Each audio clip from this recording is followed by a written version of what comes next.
તો સુરેન્દ્રનગરની આસપાસના 11 ગામોને મનપામાં સમાવેશ કરવાની રજૂઆત થઈ રહી છે। સુરેન્દ્રનગરને મહાનગરપાલિકા બનાવાશે। 11 ગામોને મનપામાં સમાવવા જિલ્લા પંચાયતમાં પ્રસ્તાવ મોકલવામાં આવ્યો હતો। મનપા બનાવવાના નિયમો પ્રમાણે પૂરતી વસ્તી હોવી જરૂરી છે।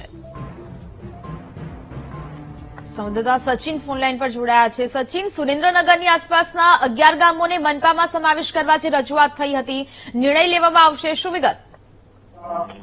જી, જો વાત કરવામાં આવે તો સુરેન્દ્રનગર જિલ્લાના 11 ગામોને મહાનગરપાલિકામાં સમાવેશ કરવા માટે નગરપાલિકા પ્રમુખ તેમજ નગરપાલિકાના પ્રમુખને 11 ગામોનો સમાવેશ કરવામાં આવે તેવી મહાનગરપાલિકા ભેળામાં મંજૂરી પ્રસ્તાવ મોકલ્યો હતો અને હાલ મંજૂરી પ્રસ્તાવ કલેક્ટરને તેમજ જિલ્લા પંચાયતને વિનંતી કરવામાં આવી હતી।